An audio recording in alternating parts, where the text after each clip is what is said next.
Please visit mysteryshows.com for over 50,000 old-time radio shows.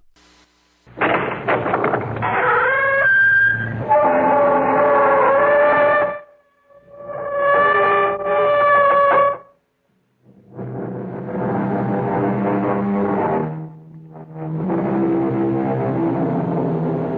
in. Welcome. I'm E.G. Marshall. Welcome to the fear you can hear. Welcome to the world of terrifying imagination. It gives me a fiendish delight to invite you on a very unusual expedition. For in our tale to come, we are going to travel not to distant shores, not to outer space, but instead backwards in time. Time as the archaeologist knows it. The depths of time.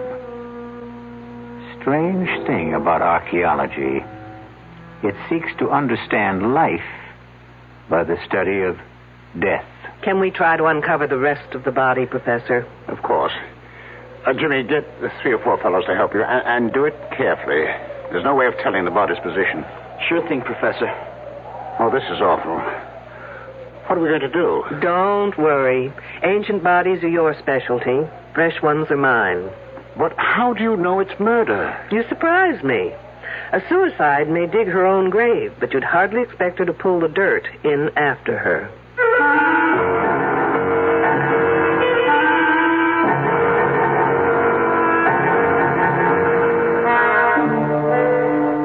Our mystery drama, Dig Me Deadly, was written especially for the Mystery Theater by S.J. Wilson and stars Louise Larrabee.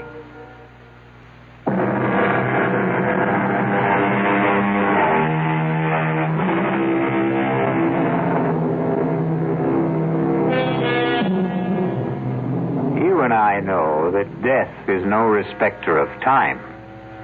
It often comes unbidden, unexpectedly, even fiercely and murderously. So, get your pith helmets, your sunglasses, your axes, shovels, and all the other paraphernalia you will need to join us in Dig Me Deadly. Young man, why aren't we on a road? Why do we have to cross the desert? Because it's the fastest way to where we're going, Detective Scrubshaw. Not Scrubshaw, Trubshaw. Trubshaw. Detective Claudia Trubshaw. And I bet your last toothpick, which I wish you'd take out of your mouth, that we're really crossing the Rocky Mountains. They're in Colorado. This is Arizona. I know it's Arizona, Sheriff Wiley. It's where I came to spend my vacation with my sister before you showed up with all your hornswoggling. Oh, ma'am, I did no such thing. Now, what else would you call it? I came here to get away from L.A. and all that smog and to breathe in the pure, fresh, clean air of Tucson. Now, thanks to you, I've got more sand in my mouth than the whole Sonora Desert. That's Mexico. This Arizona. I've got news for you. It's left Mexico and settled in my lungs. Now, do you mean to tell me that in the entire state of Arizona there isn't a police officer, anybody who can cover this case, that you had to drag me into this no-woman's land? Those are my orders, ma'am. But why would my boss in Los Angeles assign me to an Arizona case? Well, I guess he knew you were in the neighborhood. That makes as much sense as kissing one of those cactuses. They're called saguaros. Now stop changing the subject. Now, will you tell me where we are going? Like I said, west of Naco. Good for you. You have advanced to the next plateau. And why are we going there? Because that's where they're digging. Superb. Now, who are they? The kids that are digging. Wiley, did you ever have your IQ tested? Not since I know. Well, don't. It's probably lower than Death Valley. And I know that's in California. Now, why are they digging? For dead bodies, I think. Stop this car at once. Well, what's wrong, Detective? Now, I'm not riding another minute until you tell me what this is all about. Well, what more do you want to know? Why I'm sitting in this rolling junk heap on my way to West Naco or wherever. Well, there are these kids there. What kids? These kids from some school near L.A. Every summer they come, and they dig up things that are supposed to be real old. In other words, students working on an archaeological dig. Never could pronounce that word. Forget the pronunciation. Just try and make some sense. Well, a few days ago, I am sitting in the sheriff's office when this here girl comes by. Excuse me. Sure, miss. Come on in. Is the sheriff here? Well, the truth is, there is no sheriff. Then who's in charge? Well, I guess I am. Sort of deputy sheriff, you could say, and name is Wiley. I'm looking for help. That's why I'm here. What can I do for you? But you're not a real sheriff. Well, I don't get paid for it, but they give me the badge. Why don't you try me? I'm one of the students working at the Broadfields. The dig. Why don't you sit down? And there's some trouble there. And what kind of trouble? Well, that's just it. I can't tell exactly, but someone's following me. Wherever I go, I have the feeling someone right behind me or hiding and waiting to do something to me. Something terrible. Isn't there anyone in charge? Well, Professor Wilkerson, but he says I'm imagining things. Well, now, have you ever really seen anyone following you? No, but only the other day someone went through my bureau and my luggage. And are they messing? No, but things were all messed up. Now, what's your name? Rogers. Edith Rogers. Miss Rogers. Now, do you have any idea why somebody'd be tailing you or looking through your things? I think someone's trying to kill me. Kill you? Hey, that's serious. Why would anyone want to do that? Because they're afraid of me, scared of what I could do. Well, you don't look like you could trouble a horned toad. What are they scared of? Well, you see, no, I can't tell you. If they found out I came here, they'd do it faster. Anyway, you can't help me. Maybe nobody can. Wait a minute. Wait there.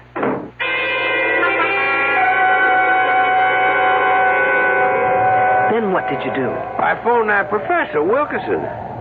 Say, Detective, can we get this thing going again? All right, but only as long as you tell me everything you know.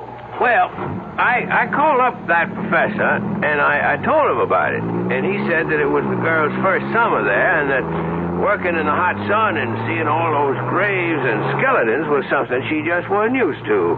Then he said he'd take care of it and for me not to worry. Well, now, at first I thought I'd better leave well enough alone, except that the whole thing just kept a-pecking at me.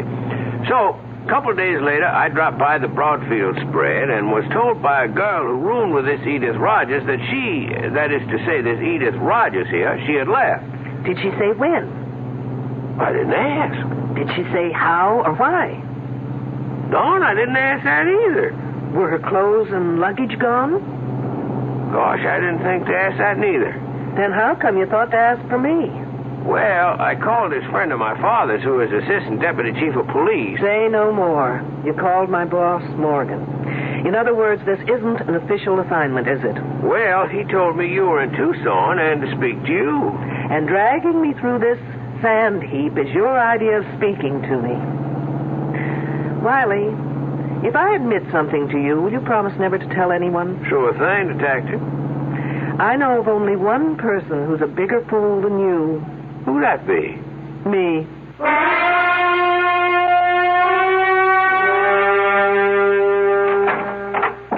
Detective Troopshaw? I'm Julian Wilkerson. One of the students tells me you'd like to see me. Only in an unofficial capacity, Professor. If you can be of assistance, fine. If not, I'll understand.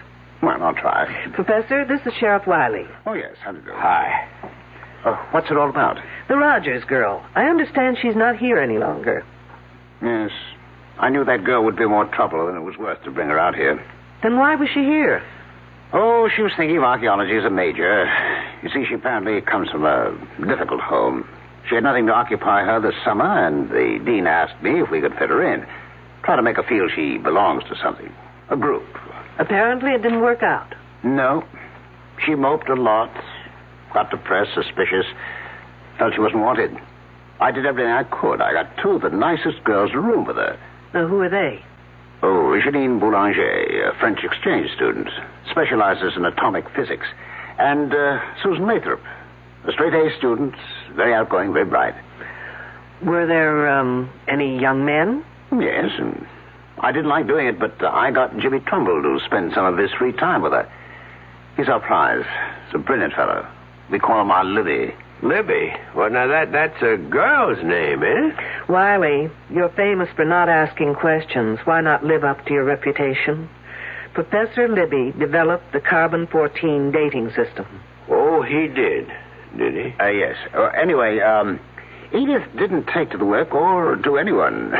It's no surprise that she just dropped out. Are her belongings still here? Well, I wouldn't know, but Susan would. She's in the specimen shed next door. Let me call her. Sue Lathrop. Yes, Professor? Well, can you come to my office for a minute? Wiley, why don't you do something constructive, like seeing if you can get me something to wash down this sandstorm I swallowed? Thanks to you. Sure thing. Detective, anything special? Just something soft, wet, and cold, please. I'll be back in a minute. Oh, sorry, miss. I didn't mean to knock. Oh, that's all right. Susan, I'd like you to meet Detective Troopshaw. A detective? From the police? Yes, but not on official business. What for, then? I was wondering if Edith Rogers' belongings were still in her room. Oh, Edith. Oh, no. She took everything when she left. When was that? Oh, about 4 or maybe 5 days ago. I'm not sure. Do you have any idea why she left? Not really. She didn't tell anyone she was going, but then she just didn't get...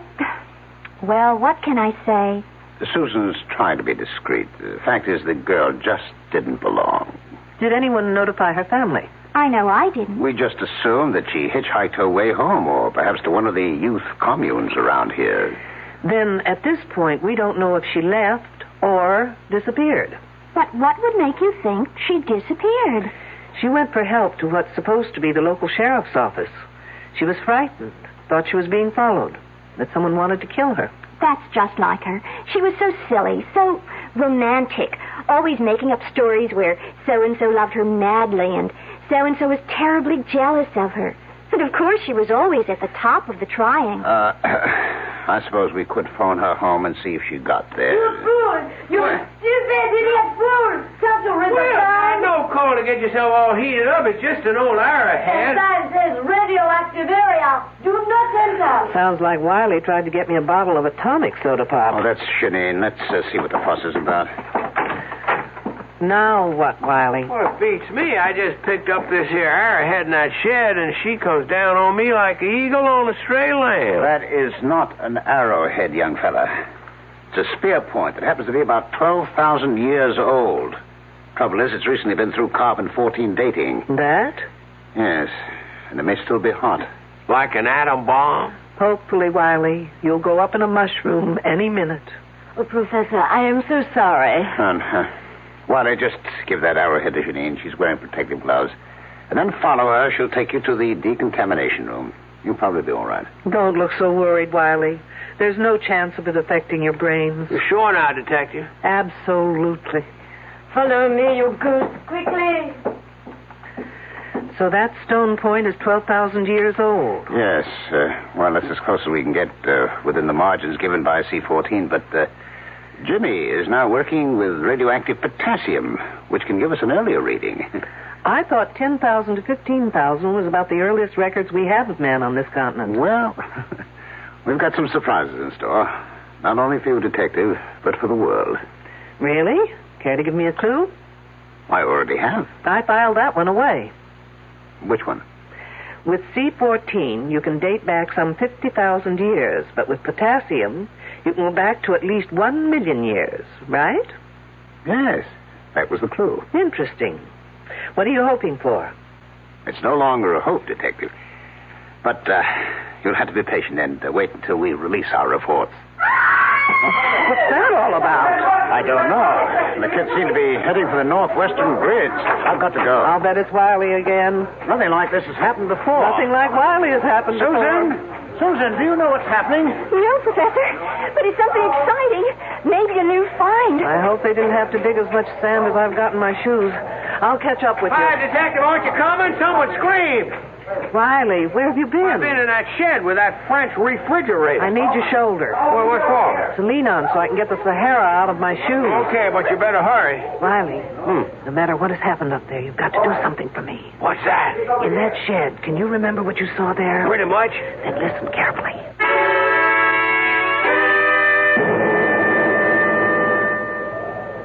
Oh, bon Dieu, it's a woman's hand. And I know whose it is. By the ring. The silver band. Well, whose is it? Edith Rogers. Oh. All right, no one touch anything until Detective Troopshaw gets here. A detective? A lady detective in here. Okay, kids, one detective coming up. Let me through. All right. Yes. Let the detective through, please. Well, from the looks of it, here's a lady who definitely needs a hand. Who found her? I did. And who are you? James Trumbull. I told you about him, remember? Oh, yes, you're Libby, as you call him. Yes. But there doesn't seem to be any digging around here. Is this the way you found her? Just one hand sticking out of the sand? No. I was on my way to the datum point to figure out what the next grid would be when I passed this place and noticed that someone had been digging around here. The sand wasn't as flat as the surrounding area and not as compact. So I began to brush away the top layer until I uncovered this one hand. Professor, have I your permission to supervise this matter until I get official regulations? Well, yes, of course. Thanks. Has anyone been able to identify the hand? Susan, she said it is Edith Rogers. What makes you think that? The silver band. I was with her when she bought it in town a couple of weeks ago. She bought a silver wedding band? I asked her why, and she said she expected to be married very soon. It just sounded like one of her crazy stories, so I forgot about it. I see. Well, rings have been known to change fingers. Can we try and uncover the rest of the body? Of course. Jimmy, get 3 or 4 fellows to help you. Do it carefully, please. There's no way of telling the body's position. Sure thing, Professor. Oh, this is awful. What are we going to do? Don't worry, Professor. Ancient bodies are your specialty. Fresh ones are mine. Yes, but this is liable to stop our work. This place will be crawling with police, newsmen, television crews, what all. Really? Why? Isn't murder a little too common to rate that kind of attention? But how do you know it is murder? Miss Lathrop, you surprise me. A suicide may dig her own grave, but you'd hardly expect her to pull the dirt in after her. Pit's very shallow, Professor. I don't think we should use shovels. Shall we use the brushes from here? Sure, but let's get a move on, eh? Ah! Look, the hand is attached only to bones, to a skeleton. Oh, no, I've never seen it. Oh, now, will you all stop crowding? You'd think this was a Hollywood opening. Oh, Janine is right. There is no body. The hands are attached to a skeleton.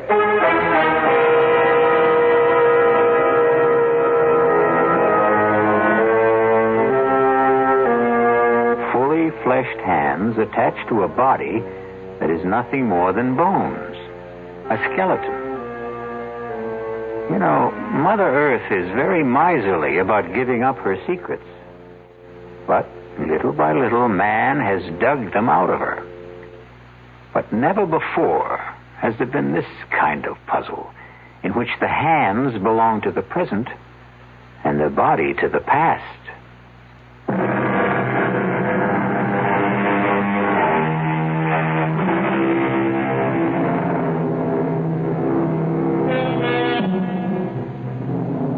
We return to our dilemma. The question is, what is a bunch of young, bright college students going to do about a body that has fully fleshed hands attached to the bones of a skeleton? And what is our lady detective, Claudia Troopshaw, going to do with this seemingly improbable corpse? Yes, Captain. You've got to tell me under whose jurisdiction this case belongs. No, there is no local police department. The hands may be the Roger girls, but the body, wait till you get this, it's a skeleton, and the professor tells me it's over 2,500 years old. Stop yelling. I know it sounds crazy, but they just did a C14 test on one of the bones, and that's the result. 2,500 years old. But not the hands. Whose case is it, I want to know? Mine? Why mine? Well, will you get in touch with the FBI at once? No, I can't use anyone here to help me that's already here. Why not? Because they're all under suspicion. That's why not. Lunkhead.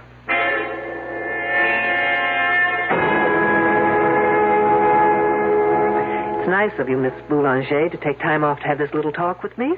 Professor Wilkerson said I should answer all your questions to the best that I can. Do you always do what Professor Wilkerson asks? Oh, yes, he is a marvelous man. He is so brilliant. I'm sure. Tell me, do you have many friends among the other students? I don't think so. Not even Jimmy Trumbull? Oh, he is nice, but he is such a little boy. And the others? I am afraid they're all too jealous. Do you know why? Oh, they think that the professor treats me like a favorite. Well, does he? Of course not. But I have studied all this and done it in France before, so I know it very well. And they do not. I think I understand. This body we found, you've seen it? I could not bear to look. Oh, but you did. Now tell me, in all your work, both here and in France, have you ever seen anything like it? No, absolutely not. And you couldn't explain how two perfectly fleshed hands could be attached to a prehistoric skeleton? It's against all possibilities. What did you think of Edith Rogers? She was very unfortunate. In what way? Oh, she so badly needed some kind of an attachment. With a boy, I mean. And I think she almost found it. But then that Susan Lathrop got in the way and kept it from happening. How do you mean? Oh, I don't like talking gossip. But Edith Rogers liked very much this Jimmy Trumbull. But that Susan, who blows hot one day and cold the next, makes up her mind that Jimmy is her property. And she says to that Rogers girl she should stay off her property. Anything else, Janine? No. That is all. Thank you. You've been very helpful.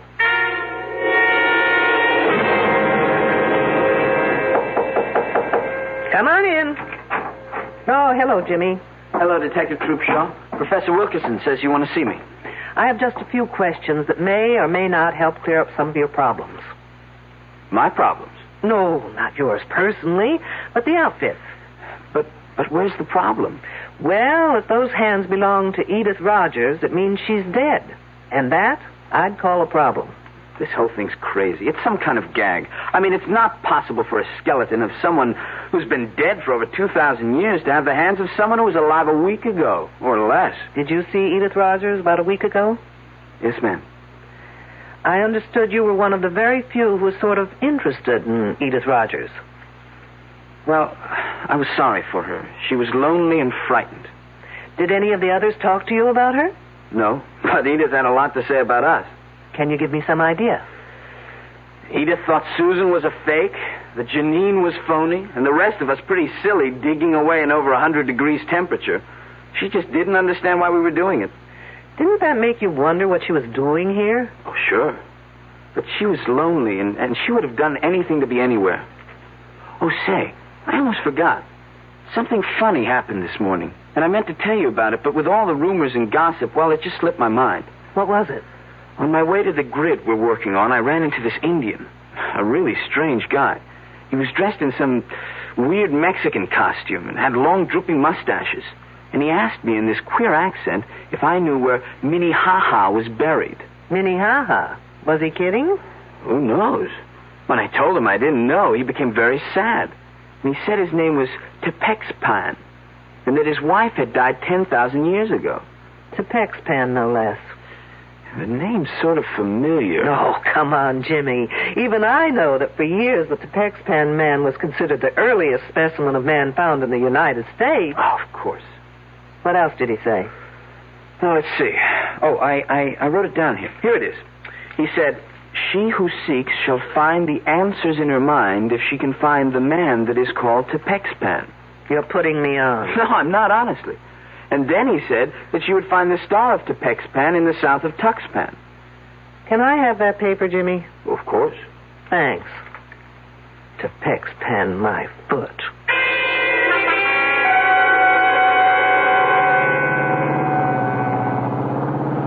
Why Riley must be a genius to be able to drive this kidney buster. I can just about manage to keep the wheels straight. Now, where am I? Tuxpan. Ah, here it is, Tuxpan Avenue. Now turn south. How am I supposed to find the building? The Star of Tuxpan. Ah, lo and behold, a building with a star over the door.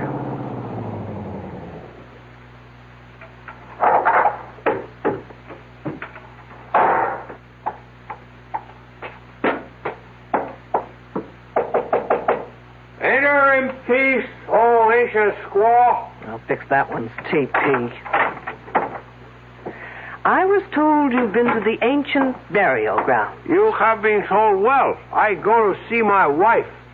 Is she one of the workers at the dig? Oh, no, she toils no more. Your people toil for her. Hit me with that one again. She has been dead for over 10,000 years. I thought it was 2,500. But what's a few years in a romance that lasted that long, right? Her spirit gives me many answers to my prayers. Do the answers to mine happen to be among them? Well, if you open the pouch, I will place a magic message within. Gracias, senor. It is but the will of the gods that I obey. Incidentally, Senor Tuxpan, the next time you speak to the spirits of the gods, find out the name in Indian for fruitcake. As ancient squaw commands. And take that silly toothpick out of your face.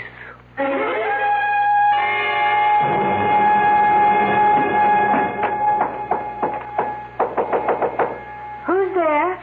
Shirley Holmes. Who? Oh, it's you, Detective. I was just being cute, Miss Lathrop.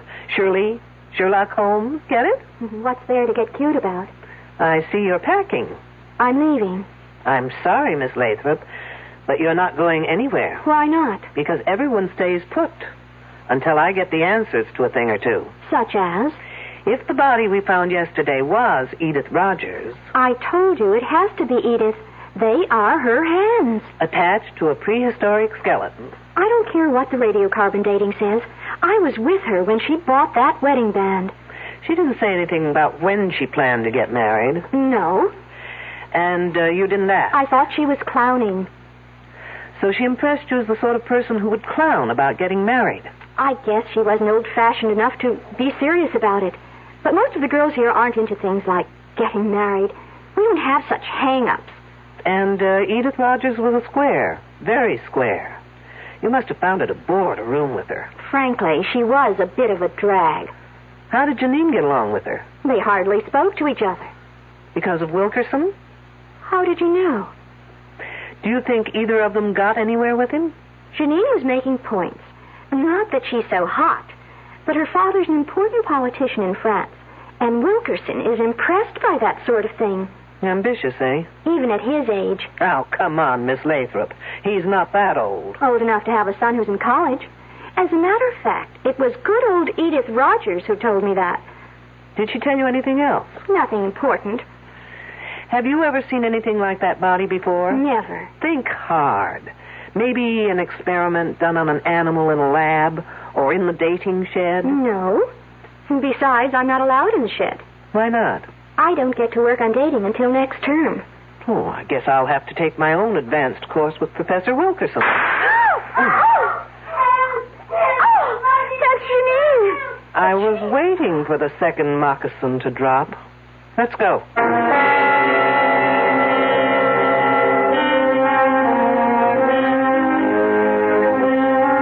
It is written in the book of Proverbs, and wisely, I believe, that whoso diggeth a pit shall fall therein. Our problem is that all our characters are diggers in pits. Even our ardent detective Claudia Trubshaw has been digging through level after level, but getting seemingly nowhere. I'll be back shortly with Act 3.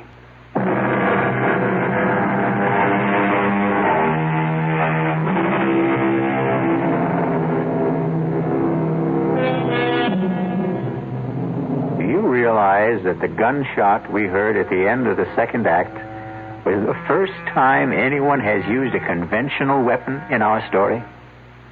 Well, gunshots may not only be used to signify someone's end, they may also be fired to start something. Isn't that typical of a woman? She calls for help but doesn't bother to tell where she needs it. It sounded far away. Maybe from the northern grid section. You mean where the body was found? Yes. What could anyone be doing out there? Looking for clues? Or maybe hiding. Well, why didn't I think of that? I don't know. I heard something go on. There's our man. You mean Professor Wilkerson? Yes. Hey, Professor. There's Detective over here. There he is. He turned on his flash. Professor, hold it a minute. Let me catch my breath. Did you hear Janine call? No, I was covering grid S42. We were working late there. Are you sure it was Janine? Pretty much, unless someone's imitating her accent. We don't know from where she called. I think it came from that north grid. First we heard what may have been a gunshot, and then we heard La Belle Janine calling for help. Hey, has everyone around here gone bananas? They say they heard a gunshot. Detective Troopshaw says Janine cried for help. And where were you, Mr. Trumbull? In the barracks, doing some research. Well, anyway, the detective thinks that Janine is locked in somewhere. Well, how about the lab shed? A thinker in the tank. Come on. Who has the key to the shed? I do, but you'll have to wait out here. What for? I'll have to go in first to check on possible radioactivity inside. Just 1 second, Professor. Janine? Janine, are you in there? Yes, I am. Is it safe for us to come in? Yes, it is very safe. All right, I got my key here on. Oh, Professor. That girl faints easier than I can think. Janine, are you all right? Don't ask her. She'll say no. Get her back inside. Now, for the rest of you, please, stay out here.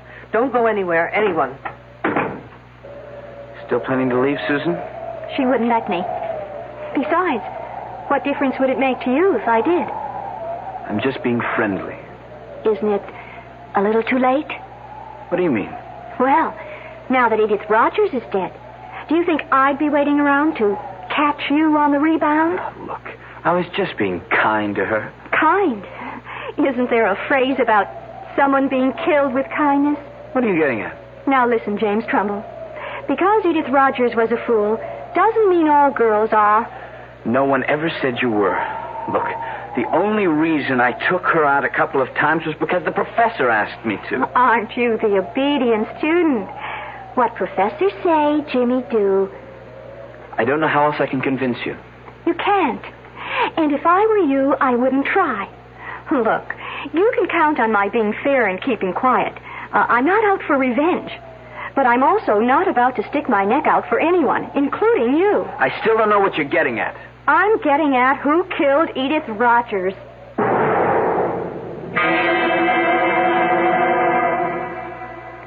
I don't know why it is, Professor, but I've never seen a woman in a faint whose legs didn't look lousy.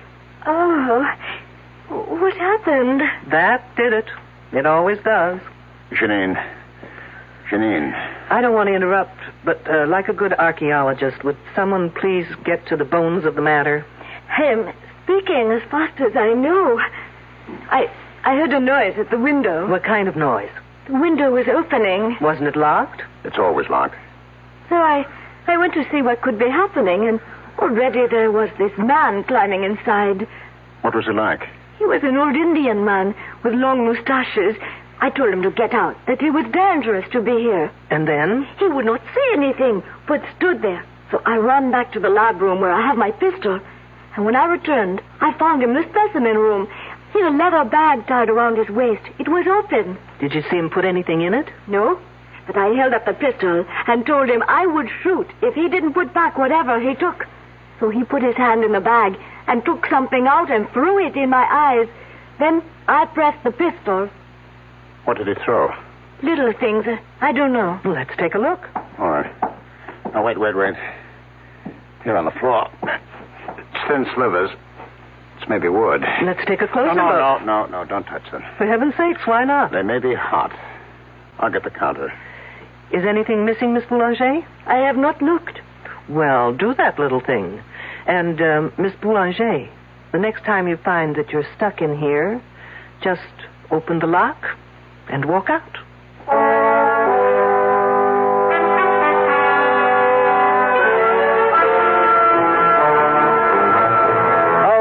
folks, time has come to stop playing games. What kind of games? The game where one hand washes the other. Now, since you've got seniority, Professor, we'll start with you. What kind of a game could I possibly be playing? Well, as a professor, you're a great show. As a poker player, you're stupid. Oh, really? You don't know how to bluff. Remember how you insisted that spear point Wiley took from the shed had to be radioactive? Well, you were lying. How dare you? When it comes to the truth, Professor, I'm very daring. That spear point was in perfect condition. If it had been dated, a piece of it would have had to be missing. How could you know that? What do you think they teach us at the police academy? Home economics? Now, putting it simply, the less carbon-14 in an object, the older it is, right?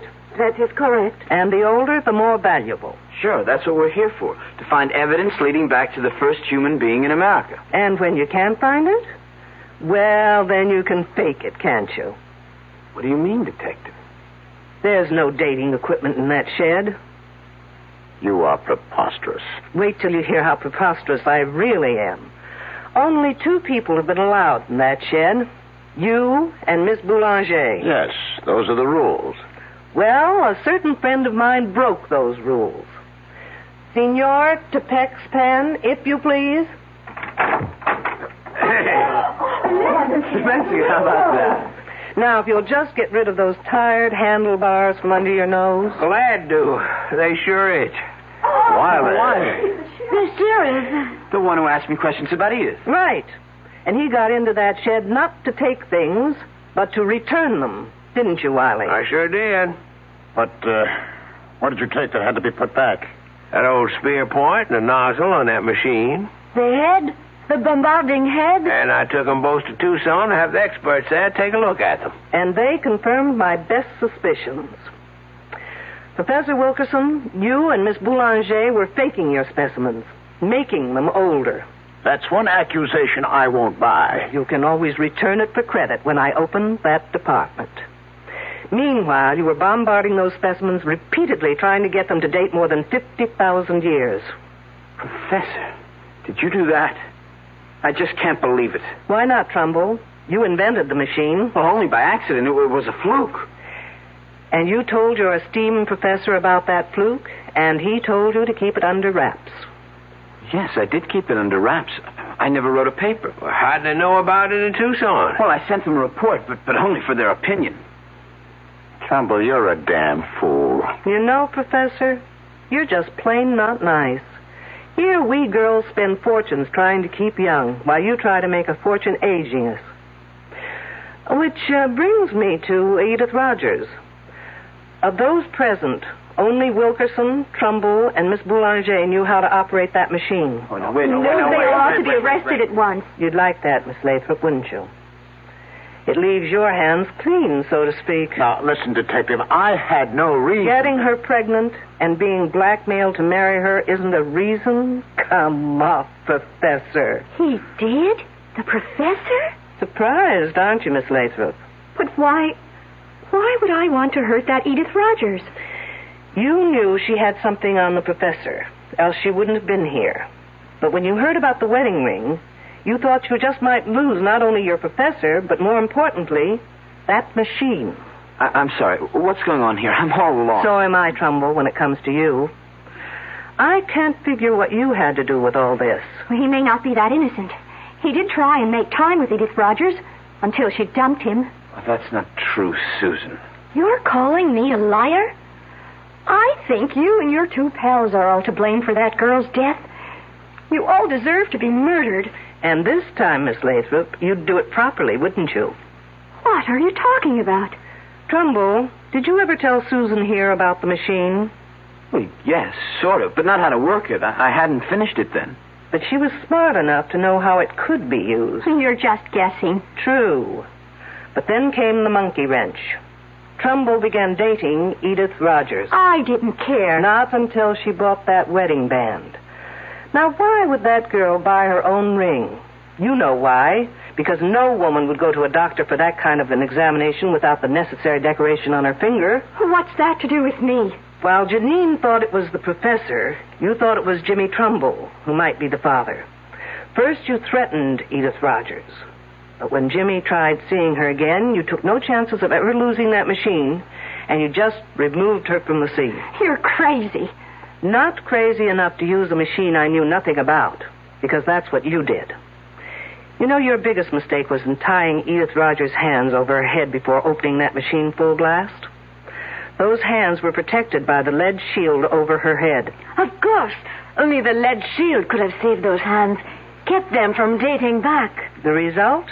A 2,500-year-old skeleton with Edith Rogers' hands. Okay, Detective. Who saw me? Where's your proof? Yours were the only fingerprints found on the bombarding head Wiley took to Tucson. Susan, you didn't work that machine without gloves, without protection. Why? What's wrong with that? Oh, good Lord. You didn't. What are you saying? Oh, no. Your body's probably got more than 600 radioactive units in it right now. You're trying to scare me. It's not true. Susan, 400 units are fatal. Help me. Someone help me. Or I die. Help me. Help. Help.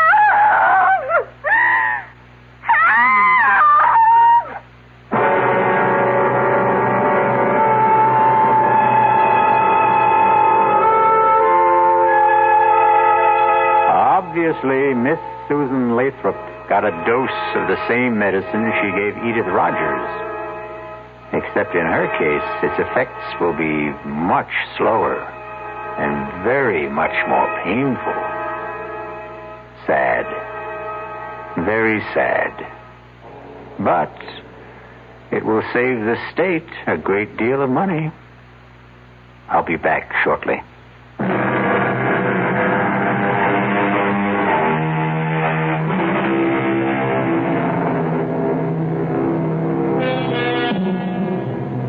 Here's a little thought to take to sleep with you. Never indulge in excesses. Eat moderately, drink moderately, and murder moderately. Our cast included Louise Larrabee, Mason Adams, Ralph Bell, Corrine Orr, Ann Costello, and Christopher Tabori. The entire production was under the direction of Hyman Brown. This is E.G. Marshall inviting you to return to our Mystery Theater for another adventure in the macabre. Until next time, pleasant dreams.